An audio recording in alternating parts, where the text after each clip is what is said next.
Extra Emily is in trouble again. What did she do this time? An old clip of her went viral again and shows her getting kicked out of Nando's for being loud and filming inside. You want to go there? What's coming? Oh, so Sire, I'm visiting from America and I've never had Nando's before and I've heard some great things, like to get the medium quarter pound or something, and I wanted to, document my amazing experience here at She walks in doing this over top Boris voice, saying it's her first time there and she wants to document the experience. And the staff basically shut it down immediately, no filming allowed. And honestly, you can tell the employee was already done with it. Like, imagine working a regular shift and someone comes in acting like an anime character with a camera. So yeah, she gets told to leave. Now, the reason this clip is blowing up again is because people were already looking into her other controversies, like the whole viewbotting situation. So this just added fuel to the fire. And the people online have different opinions on this. Some people think the whole awkward, clueless personality is fake and performative. Others think she's just playing it up for content and attention. But at the same time, that kind of exaggerated behavior does get clicks. Whether you like it or not, it works. Now, to be fair, not everything is confirmed. The whole viewbotting thing, for example. After releasing a fake receipt of Emily got exposed, niggas don't care. They're still gonna call Emily like a fraud or some shit. Like, nothing about the last drama on Emily was true. Like, if it was true shit, then it's like, yo, you fucked up, gangy. I can't. There's no hard proof she actually did. People just point out suspicious stuff, like certain websites being open. Some streamers defended her, saying her stats doesn't look botted. Others basically said, come on, it's obvious.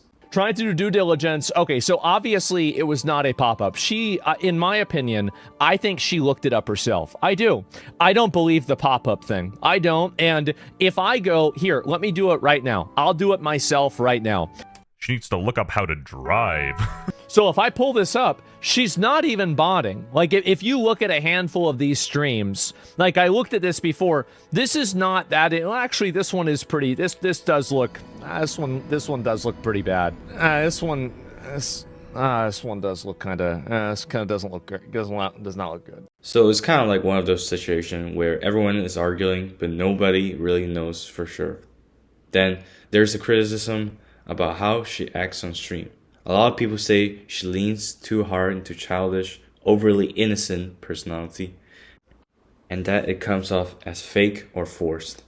Others don't care and just see it as entertainment, and that's really what this comes down to. Some people enjoy this content, some people absolutely cannot stand it. There was also a clip where she ran a red light while distracted, which obviously didn't help her case either. So yeah, not the best timing for the old clips to resurface. But here's the thing, despite all the hate, she's actually one of the few streamers who does put effort into her content instead of just going live and do nothing. And now it feels like the internet is kind of pilling on her all at once. At the same time, some of the criticism is valid. If you put everything online and play into a certain personality, people are going to react to it. That's just how internet works. Also, some of the stuff people are saying goes way too far. Like trying to generalize the whole entire groups of people because of one streamer. And I mean, at the end of the day, it's probably a mix of both. She knows what gets attention, and the internet knows what to overreact to. And when those things collide, you get exactly this kind of situation. Anyway, if you made it this far, you're either bored, doing chores, or just deep into YouTube right now. So you might as well subscribe and like.